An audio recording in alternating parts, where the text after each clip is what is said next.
What's up, Celtics fans? The NBA preseason is here, which means Celtics basketball is back. Now, I understand you're very excited about Mac Jones and the New England Patriots if you're a Boston fan, as well as the Boston Red Sox taking on the New York Yankees in the Major League Baseball playoffs. But you have to be psyched about some Celtics basketball, and if that's the case, hit that thumbs up icon and like the video.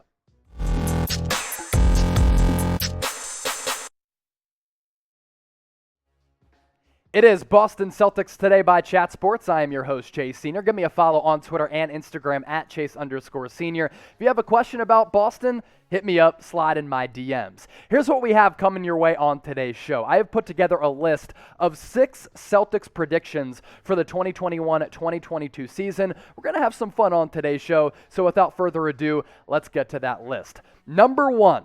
Jayson Tatum, who has gotten better each and every year that he's been in the NBA, becomes a legitimate top 5 MVP candidate. Now, a couple months ago, I had broken down the NBA MVP odds going into this upcoming season, and Jayson Tatum is bordering on being a top 10 MVP candidate. But you take a look at what he did last year. 26.5 points per game, 7.5 rebounds, little more than 4 assists. He shot a very elite 46% from the floor because that's so impressive given how many shots he takes on any given night. And if you look at the career trajectory of Jayson Tatum, ever since he got drafted out of Duke, which was a steal by Danny Ainge at the time, he has gotten so much better every single year of his career. And I think the arrow is continuing to point up for one of the best pure bucket getters, one of the best pure offensive players that the NBA has right now. And if you think about it from this perspective, let's say that Jayson Tatum averages around 30 points per game, which I think is totally realistic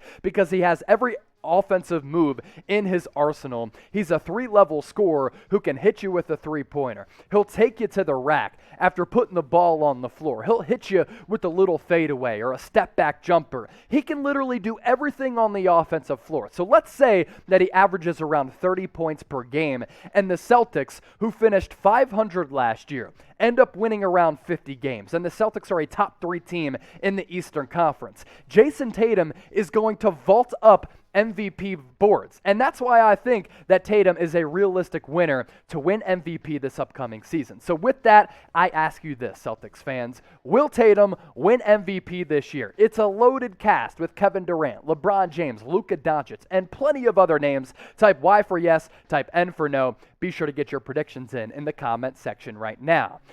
Number 2. Another prediction that I'm pretty sure about and pretty excited about, Jaylen Brown continues his ascension as the best two-way player in the NBA. It was really a shame that he went down with that wrist injury at the end of last year because he was playing very, very good basketball. And his trajectory, very similar to Jayson Tatum's. I think it speaks to how the Celtics as an organization have been able to develop players over time. Jaylen Brown might be a better example of that than Jayson Tatum. He was so raw coming out of Cal, and I don't think anybody envisioned that last year, a couple years into his NBA career, he'd be a 25 points per game guy, put up 6 rebounds any given night, average around 3.5 assists, shoot 48% from the floor, and around 40% from distance, while also playing an elite brand of basketball on the defensive end, where he can lock down some of the top wings across the NBA. Jaylen Brown, it's a big year for him. A lot of people question the fit alongside Jayson Tatum. I think when you have 2 of the best young elite wings on the floor at the same time, you're in kind of a position to compete for the Eastern Conference, and I think that could be the case this year if Jaylen Brown and Jayson Tatum take yet another step. Will Jaylen Brown be an all-star this season? That's the question that producer Chugs is cooking up for you. Get those votes in the comment section right now. Type 1 for yes or type 2 for no. Prediction number 3. I really couldn't believe it at the time when Dennis Schroder signed a 1-year prove-it deal worth less than $6 million. Now, we know that Dennis Schroder kind of screwed himself over. He was offered a bag by the Los Angeles Lakers, and he didn't take it. And as my good buddy Harrison Graham once said, when you're offered the bag, you take that shit and run with it. Dennis Schroder didn't do it at the time. He turned down a 4-year, $84 million contract extension with Los Angeles last year. And because of that, and because of his play, which plummeted, he was only able to land a one-year prove-it deal worth less than $6 million. But I don't like Dennis Schroder as a max player or a guy who's making $18 to $22 million per year. You know what I like Dennis Schroder? As a guy who, off the bench or as a starter, can play make, can create, average around 15 to 18 points per game, and you're paying a player of that caliber $5.9 million. So not only do I think Dennis Schroder's contract will be a steal for Boston this year, I think it could be one of the best value deals across the NBA, and I actually think Schroder is going to be very good for this team in a spot where they really need him, because they don't have a bunch of creators at the point guard spot, because if Marcus Smart is your starting point guard, he's not really the traditional point guard, and he can't really create or put the ball on the deck like Dennis Schroder can. A lot of questions about who's going to start at point guard for Boston this year. Is it going to be Dennis Schroder? Type S for start, type B for backup. Right now, with training camp in session, I'm going to go ahead and type my B for backup because I think Marcus Smart is going to be that guy. With the NBA season here, Celtics basketball has returned. We are trying to get to 10,000 subscribers here on the channel. And this is a channel that continues to grow in a furious way here at Chat Sports. Let's continue that movement. If you want the best Celtics news and rumors coverage on the entire internet, videos that are free, we hit you with the latest news and rumors, breaking news as well. We're entertaining and we're informative. Just hit that subscribe button down below. Let's get to 10,000 subscribers ASAP. Couple more predictions to get to. I liked the trade for Al Horford when Danny Ainge, his first move as your general manager, traded away Kemba Walker. And Al Horford has kind of been in the bunker the last couple of years. Signed a big $90+ million contract with Philly that proved to be an unmitigated disaster. Then he gets dealt to Oklahoma City, and he actually put up pretty good numbers. But I think coming back to Boston, where Al Horford really solidified himself as a winning player, one of the better two-way bigs in the game, an elite defensive player. He worked so hard and diligently on his three-point shooting, and he became a very respectable three-point shooter. He proved himself in Boston, and by coming back to Boston, a winning atmosphere, a winning culture, he got to see dysfunction in Philadelphia. He got to be a part of a rebuilding team in Oklahoma City. He probably cannot wait to get back to the winning ways and the winning culture of the Boston Celtics. So we see this all the time with older players who go to a playoff contender. They get this rejuvenation. They get this energy, and I think you're going to see that with Al Horford in a season after he averaged 14 points per game, little less than 7 rebounds, and shot around 45% from the floor. I do want to challenge you with this question right now. Predict Al Horford's stat line in 2021-2022. Now, I'm not sure if he's going to start at the 4 or the 5. Maybe Ime Udoka goes with Robert Williams, who they just signed to that big contract extension. But predict Al Horford's stat line in the comment section. I'll circle back and see what you all come up with. Prediction number 5.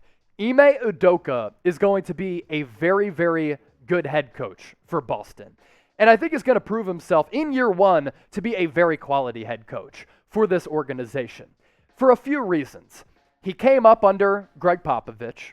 Last year, he coached some stars in Kevin Durant, James Harden, as well as Kyrie Irving. This is a guy who's been in the mix for a bunch of head coaching gigs throughout his coaching upbringing, has familiarity with this roster because in the 2019 World Championships, he coached a team that had Jayson Tatum, Jaylen Brown, Marcus Smart. They went to the front office, they went to ownership, and they said, look, Ime Udoka is the guy. We understand there are a bunch of other really quality head coaching candidates who we could bring in, and they'd probably be good. But he's young. He can relate to the players. I think he's going to repair what was a fractured locker room. The players are really going to like him, and that's going to translate to them playing well, him putting them in a position to succeed, him being well-liked, and because of that, that will result in wins, and he will be a quality coach.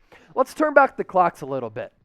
At the time when Boston hired Ime Udoka, did you like the hiring of him? Yeah, he's inexperienced, but man, you come up as a protege of Greg Popovich. I like it already, as well as the experience he has with some of the guys on this roster. Type L for it, you like the hire. Type D for it, you didn't like it.